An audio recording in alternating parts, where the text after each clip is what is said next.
Another prediction video, the last division round matchup where we have the Buccaneers and the Saints. Probably the most hyped up matchup this year. I think for the playoffs. Actually, it's Brady and Brees. They were supposed to be the two best teams in the NFC anyway. They're close enough. But this should be an absolutely amazing game. Well, it doesn't. It might not be. We've seen it's just past matchups not get so close in this one. But anyway, let's go ahead and get right into this. This is basically me explaining my train of thought, which isn't always coherent, but it is my train. So yeah, we'll see how well it works. Anyway, getting into this, why do I think the Buccaneers will win? Well, it's Brady. It's Brady in the playoffs. In the playoffs, Tom Brady has won 31 games and has lost 11, which puts him at a 73.8% win percentage. To add onto that, he is 13-2 in the divisional round. His only losses coming to the 2005 Broncos and the 2010 Jets. That's why I kind of think the Buccaneers are going to win. That's why I would say that. Another reason would be they turned the third best passing defense into one of the worst. Well, statistically, the worst. Washington gave up an average of 201.9 yards per game to opponents through the year. Tampa Bay and Tom Brady threw for 365 against them. Against one of the best passing defenses in the game. Granted, they played up against NFC East passing, so take that how you will. But still, 365. That's 165 more yards than what they were giving up, basically. And not only did they have all that, the ground game was still eating against Washington. 142 yards. And 93 of them came from Leonard Fournette. The play calling by Arians and Leftwich, amazing.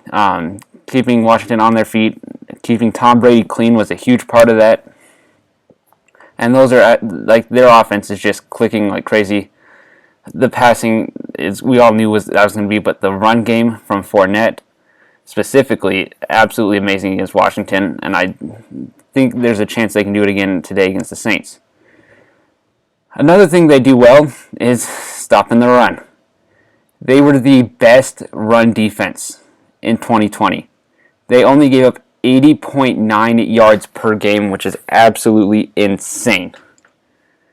Over the last three, it got a little bit worse to 95.3 yards, 3 yards per game. But then against Washington, they only gave up 86. Granted, Washington is a pass-first team, but even when they had Travis Heineke in, they still they held Antonio Gibson and the other running backs to 86 yards. This run defense is elite. But why can the Saints win? Why could they win? Well, Brees can still throw it. 265 yards versus Chicago. It helped with Michael Thomas, the second reason that he helped a lot. 5 receptions, 73 yards, and 1 touchdown. And not only was Michael Thomas a big help, but a breakout game from what's his name? I said it was a breakout game, but I don't. I probably should have had this written down. Who was it? It was Harris. Damian Harris? No, that's a Patriots running back. Deontay Harris. Deontay Harris had a breakout game against the Bears. 7 catches, 83 yards. This receiving core is helping Brees out when they can, and 265 in a game where they only scored 21 points in a very slow-moving game. That's fairly impressive. The fact that Brees still ended up with 265 yards and Thomas was 73 and a touchdown. Those are absolutely 2 reasons why the Saints will win. The next one is Alvin Kamara, one of the best running backs in the league. Versus the Bears, 23 carries, 99 yards, and a touchdown. Absolutely insane. Alvin Kamara, that's not even including his receiving stats, where he only had 2 catches against the Bears, but 17 yards. It's nothing bad. But Alvin Kamara will definitely help the Saints win. so will their run defense. The Saints had the best run defense at home this year, allowing only 83.3 yards per game in the Superdome, which is where the game is being played. So that would help take, and they still have a fairly good passing defense as well, but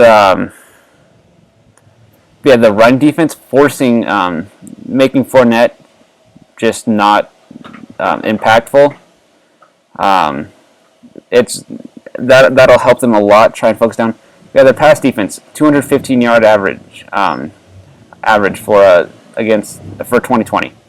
But those are the reasons why those two teams will win. But why would they lose? What are their weaknesses? Well, I'm sorry if you can hear vacuuming. Yeah, sorry. Well, why did the Buccaneers lose? Well, got four numbers for you: 34-23 and 38-3. Yeah, those are the scores of the last two times they played the Saints this year. That's pretty good. But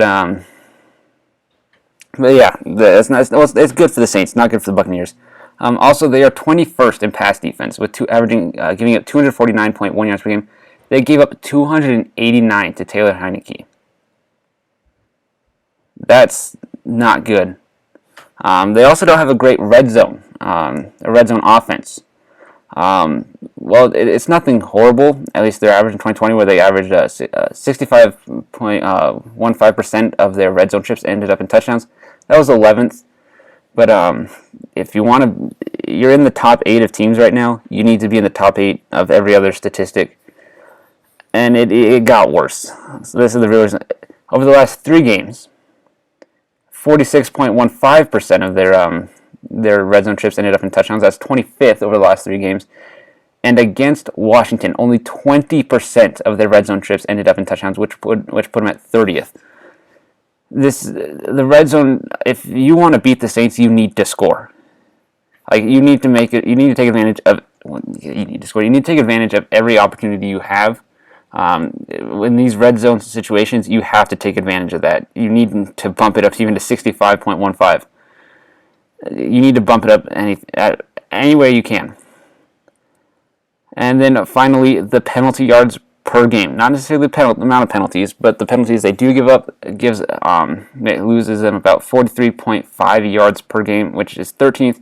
Nothing horrible, just above average. But if you want to make it to the conference championship, you got to be above average. So, well, you got to be more than above average. You got to be great. So, yeah, that's not necessarily something too good there.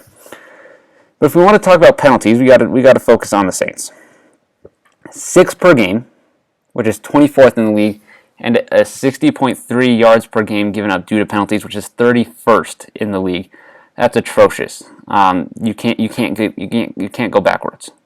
You just can't. Another thing is that Alvin Kamara could struggle. Like I said, they're playing the best run defense overall in Tampa Bay, and that's just, well, they're playing the best team they're playing. How do I phrase this? Tampa Bay is one of the best at not giving up yards, especially on the road, where they only gave up an average of 66.3 yards per game, not on the road. So Alvin Kamara could very well struggle from the run standpoint. He could make a lot of have a lot of production from the passing game, but from the run game, he will struggle. Another not good sign from the Saints is Brady has never lost to one team 3 times in a year. Granted, has he had the opportunity to? No, he really hasn't. I think the closest he's gotten was the 2010 Jets, when he might have lost him. I don't even remember I think he won at least one of them. Well, yeah, I think he won their 2 regular seasons and lost to him in the playoffs. But he hasn't lost 3 times in a year. It's a throwaway stat, really. He hasn't had the opportunity to. He hasn't played anyone as good as the Saints. Okay, he hasn't. It's a throwaway stat. I just wanted something in here, and I had to boost Tom Brady up. So, also, the Saints are not good. They're not great at home versus the pass. They allow 233.9